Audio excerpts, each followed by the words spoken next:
आणि आता बातमी उद्धव ठाकरेंची आहे।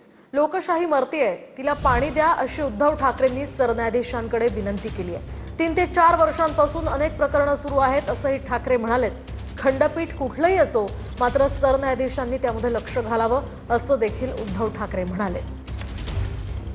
सरन्यायाधीश आहेत गवई साहेब, त्यांना खरंच धन्यवाद द्यायचे की देशभरातून भटक्या कुत्र्यांच्या त्या निर्णयाच्या विरोधात एक असं संतापाची लाट निर्माण झाले।